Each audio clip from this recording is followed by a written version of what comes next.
Hey, family. Check this out. I got a new microphone, so I get to relax and stuff.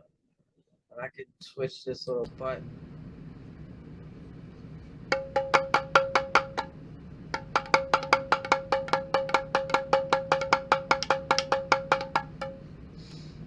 Welcome. Welcome to the channel.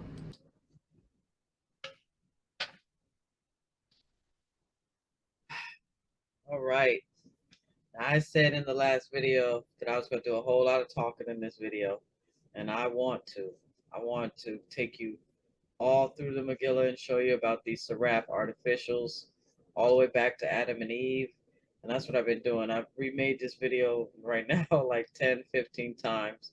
And I just got to say what I need to say, and then I'm going to get to reading um, all through the Megillah, all the way back to the story of Adam and Eve when they first saw the seraphim.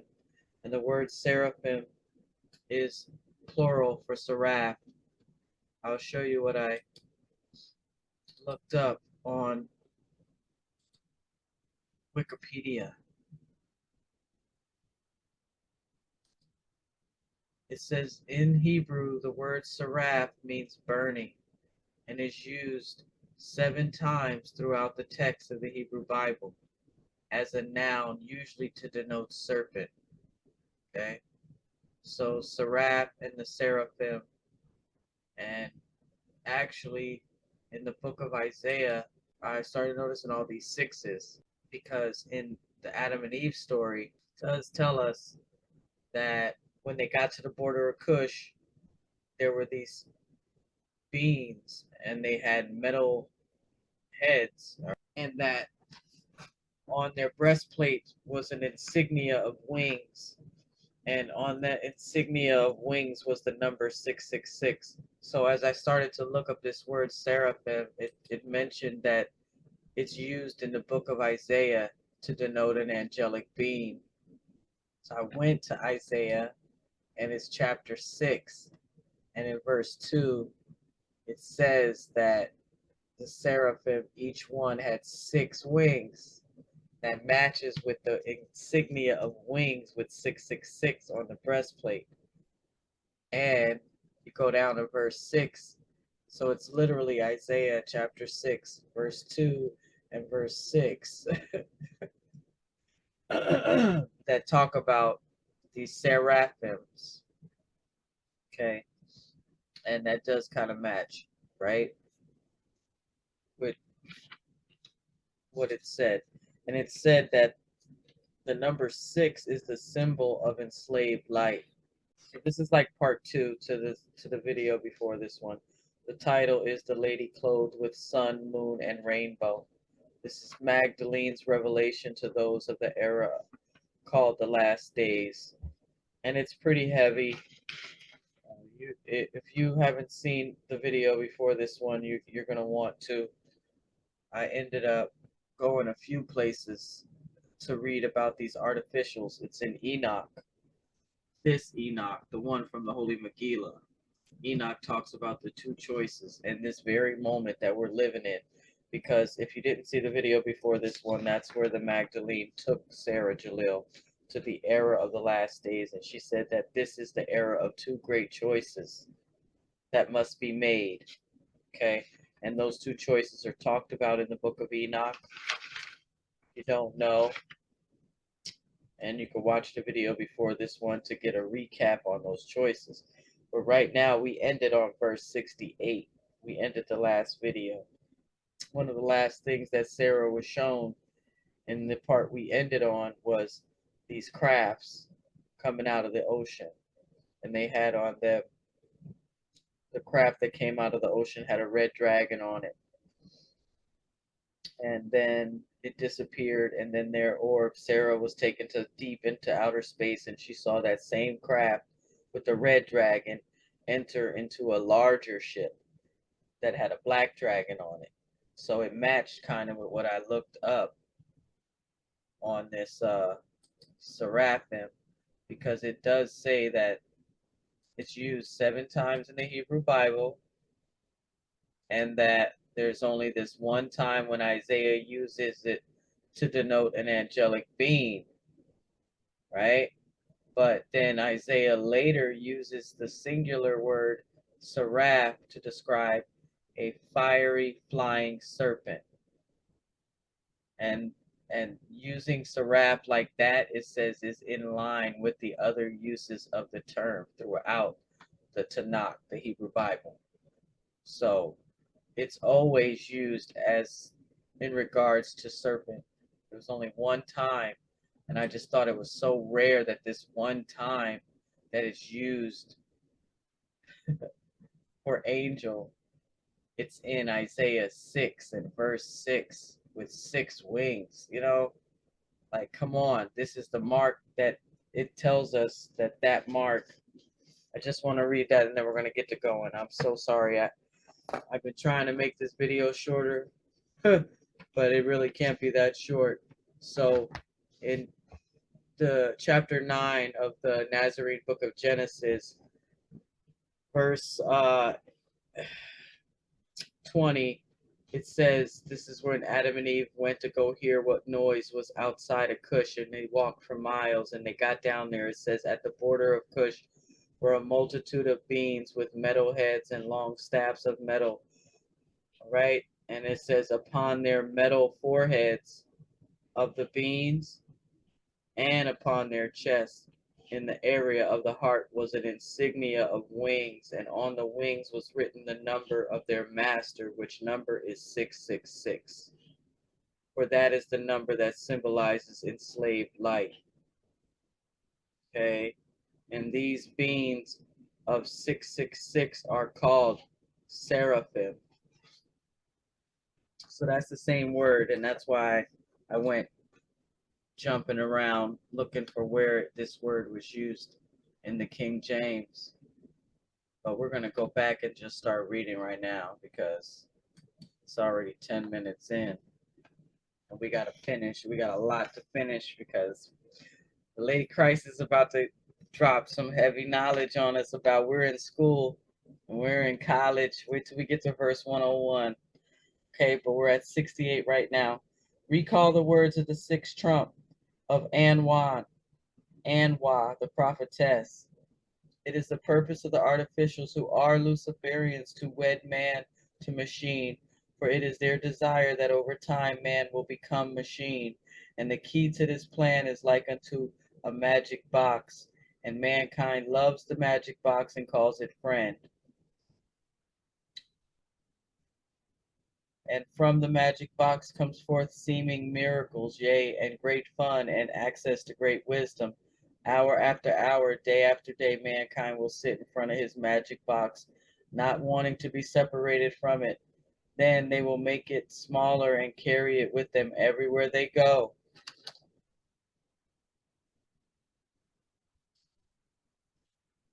And this is the plan of the Luciferians, for they wish to link mankind to this machine.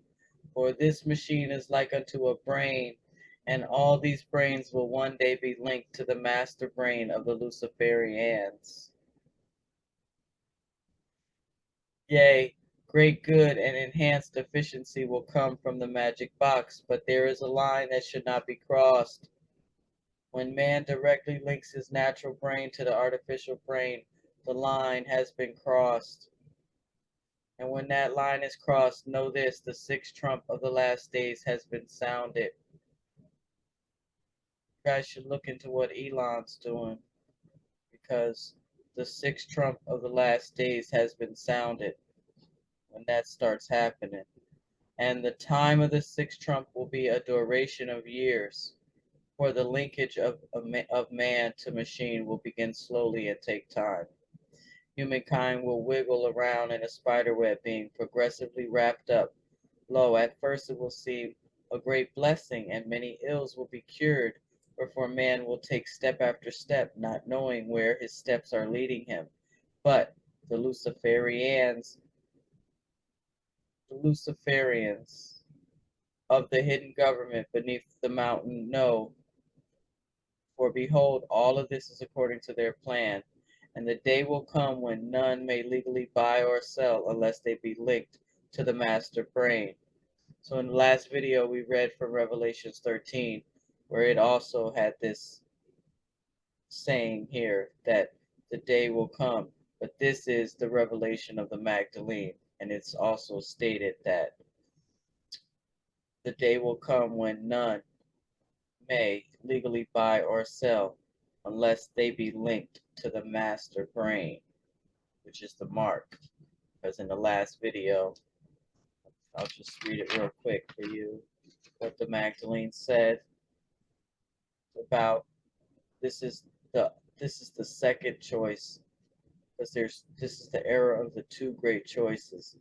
And it says the other of those two choices is not to cross the line and interface the natural brain with the artificial brain.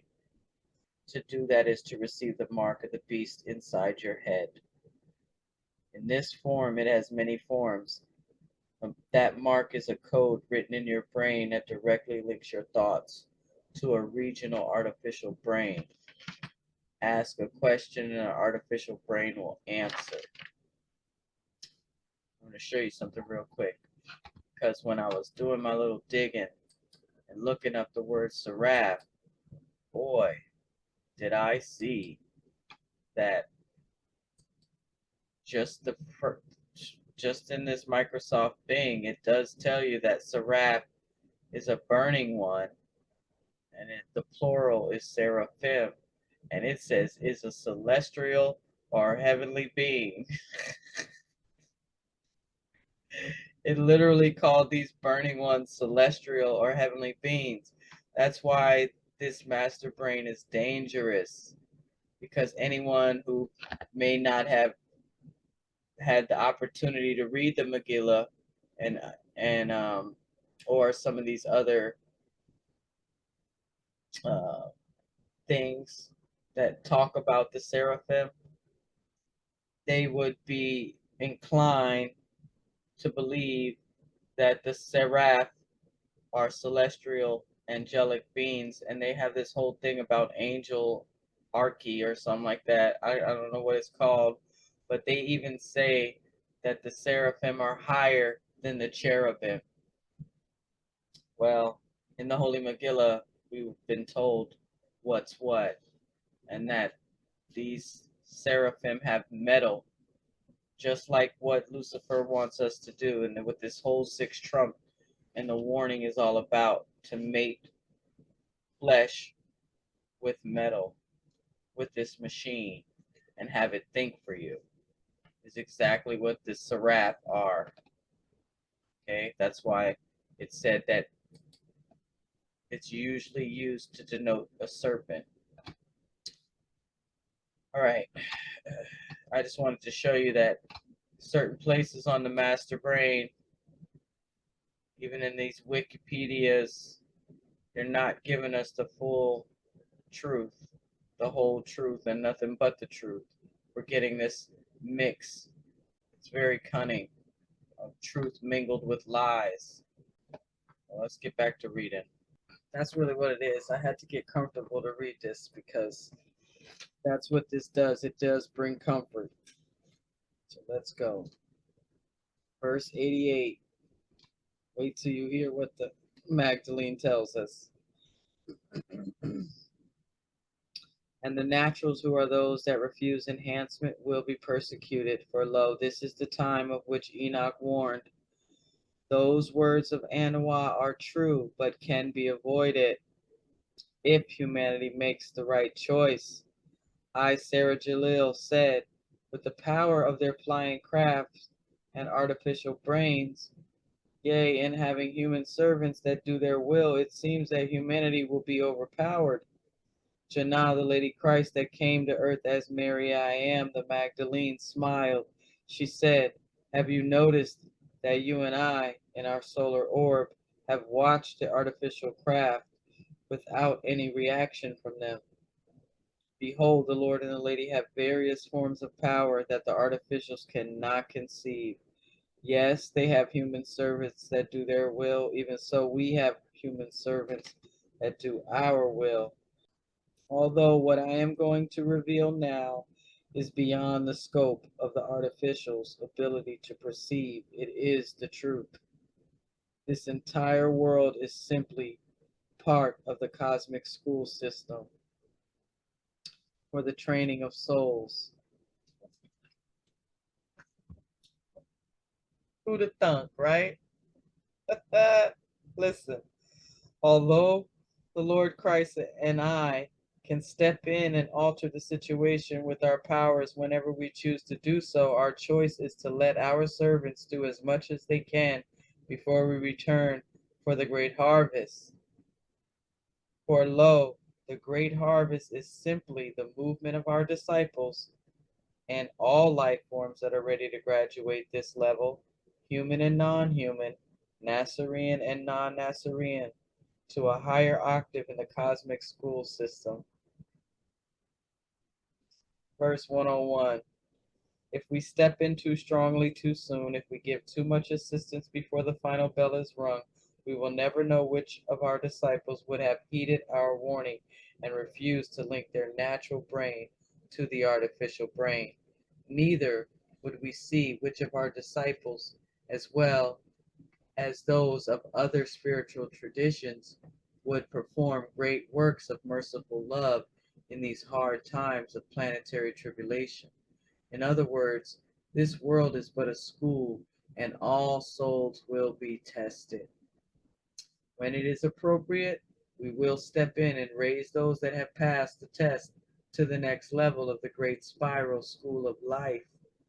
But we love all beings, and those that do not graduate this level at the time of the great harvest will have future opportunities. One thing that the universe has is plenty of time. It's eternal. Everything is eternal. Man. Right. So she said, behold, just for the fun of it, at the time of the great harvest, whether that be sooner or later, depending on the group consciousness choices that must be made by humanity, we will live in a higher vibration version of this world with all of those souls that resonate with that alternative reality. After 1,000 years of that special communion with those that achieve the resurrection of the great harvest, behold, each of you will go on to your next appropriate placement in the cosmic school system. The Lady Christ smiled and glowed brightly. She said, because I am a perpetual optimist, having given the warnings that I have given, I will end this experience with 7 positive notes, each being in the form of a sentence. But first, we have one more location to visit. For behold, I would not want those of the era of the last days to believe that we have offered no help or have no helpers in that era. Our biggest help is that we have arranged for the Holy Megillah Nasarean Bible of the Essene Way to again go forth in that era. Woo, woo, woo, woo, right?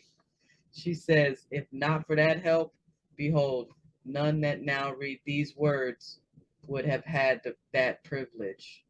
Okay? So it says, next, our solar orb hovered above the northwestern coast of the land of the eagle. We hovered above a lighthouse, a real one, atop cliffs next to the ocean, and I saw that a man sat in meditation near it. Then he began to write. Although he did not look familiar, I felt that I had long known him. Magdalene said, he is working on his translation of the Megillah.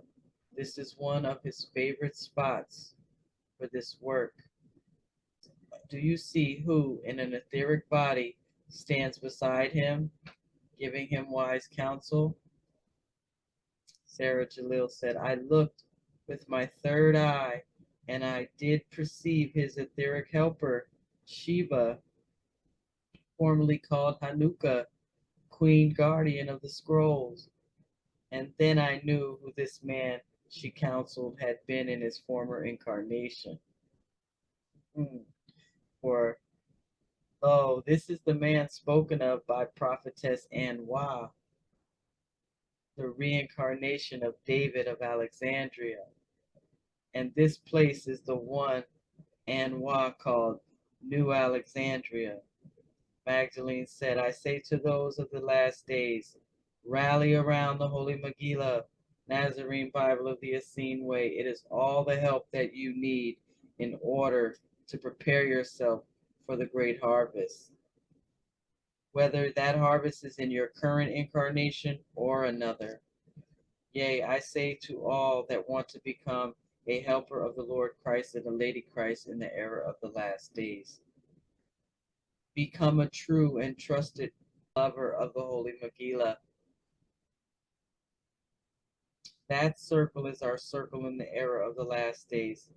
I said to the Lady Christ, will not the dragons and their human helpers attack those that are your true disciples in the era of the last days? The Lady Christ smiled and then said, Sarah Jalil, in every age until the great harvest, the evil ones, as well as those that are simply ignorant or brainwashed by the dragons, have persecuted, slandered our true disciples. If they persecuted and slandered the Lord Christ and the Lady Christ, which you, Sarah Jalil, witnessed firsthand, they will do likewise to those that serve us. But that really doesn't matter. We are all immortal. We are all immortal souls in a cosmic school system.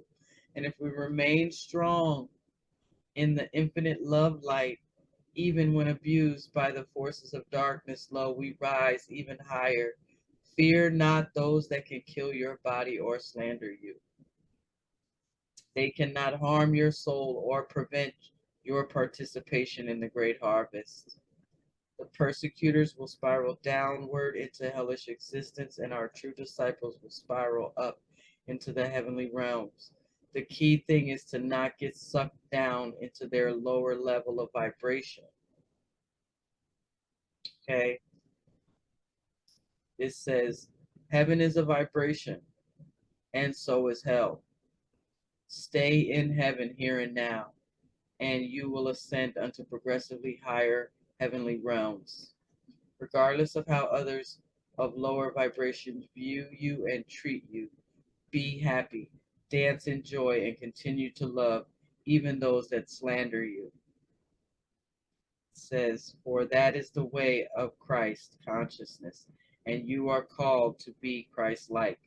The Lady Christ then ended her prophetic discourse with her promised 7 positive sentences for those of the era of the last days. She said, Sarah Jalil, title these 7 sentences, I see you. We're almost finished, guys. Verse 145. I end on 7 positive notes in the form of 7 positive sentences. They are as follows. I see you, the readers of this prophecy, heeding my prophetic warnings and embracing the positive path. I see you reading every word of the Holy Megillah and flowering in its radiant light. I see you wholeheartedly become a lover of the Holy Megillah. I see you sharing the Holy Megillah with those that you sense have the ears to hear and the eyes to see, thereby blessing the lives of many. I see a great movement blooming and flowering, a movement that embraces the positive alternatives described by Enoch, including the positive use of the power of the sun, a movement that includes you.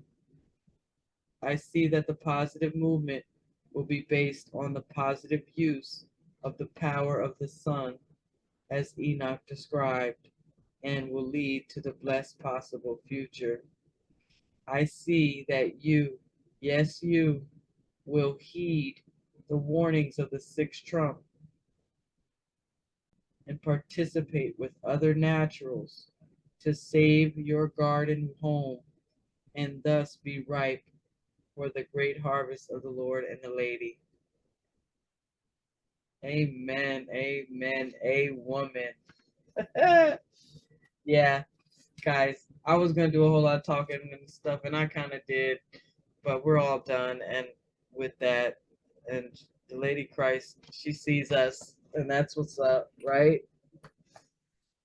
That's enough. And just to know that that's the last book in the new edition, but there's more to come. So we just gotta keep studying what we've been given, and we'll be ready for the rest of the translation. It's taken it over 50 years. And you heard what it said about who the David Day is. He's the incarnation of the David of Alexandria. So read your Megillah so you could know all about that David. It wasn't King David. No, no, no, no, no. It was David the Yair, who was the grandfather of Yahshua. And so read your Megillah, man, study it up, become a lover, and be in this circle, because that is the circle of the Lord and the Lady in the last days, in the era of the last days, is the circles of the lover, of the teachings, right? All right, you can tell I'm a lover. All right, I'm about to get out of here now. Thanks for watching, guys. I hope you enjoyed it. Stay tuned.